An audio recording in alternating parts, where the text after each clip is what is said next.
நண்பர்கள் அனைவருக்கும் அன்பார்ந்த வணக்கம். இன்றைய பதிவில் ஜெர்சியில் ஒரு தலையீத்து கிடாரிங்க ரொம்ப கம்மி பட்ஜெட்டில் விற்பனைக்கு வந்திருக்குது. நல்ல தெளிவான கிடாரி. இந்த கிடாரி எந்த ஊர்லேருந்து விற்பனைக்கு வந்திருக்குது, தலைச்சனில் எவ்வளோ கறவை, விலை நிலவரம் எல்லாமே பார்க்கலாம். அதுக்கு முன்னாடி நம்ம சேனலை சப்ஸ்கிரைப் பண்ணிட்டு இந்த வீடியோவை ஸ்கிப் பண்ணாமல் பாருங்கள்.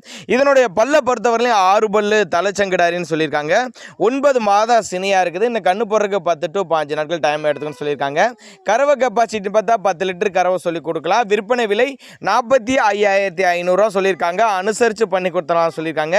எங்கே இருந்து பண்ணால் சேலம் மாவட்டத்திலேருந்து விற்பனைக்கு வந்திருக்குது. சேலத்தில் இருந்தாலும் தமிழ்நாடு பூரா டெலிவரி வசதி. நெத்தி சுழி முது சுழிலாம் கரெக்டான ஸ்தானத்தில் இருக்குது. தவறான சுழி அமைப்புலாம் எதுவும் இல்லை அப்படின்னு தான் நம்மளோட விற்பனையாக தெரிஞ்சுக்க. அப்படி நல்லாவே ஒரு மேய்ச்சர் முறையில் வளர்க்கப்பட்ட கிடாரி அப்படின்னு தான் நம்மளோட விற்பனையாக தெரிஞ்சுக்க. அப்படி செவலையில் நல்ல குவாலிட்டிங்க நல்ல தரம் அப்படின்னு தான் சொல்லியிருக்காங்க. ஃபிக்ஸட் ப்ரைஸ் கிடையாது, விலை அனுசரிப்பு 45,500 அனுசரித்து பண்ணி கொடுத்தலாம் தான் சொல்லியிருக்காங்க. தேவைப்படும் நபர்கள் மட்டும் அவரோட காண்டாக்ட் நம்பர் பாருங்கள் டிஸ்பிளேல கொடுத்துருக்க, தொடர்பு கொள்ளுங்க. 6 பல்லு தலைச்சங்கிடாரி, 9 மாதம் சினியாக இருக்குது. 10-15 நாட்கள் டைம் எடுத்துக்கும். 10 லிட்டர் கறவை. தேவைப்படும் நபருக்கு தாராளமாக கான்டாக்ட் பண்ணுங்கள்.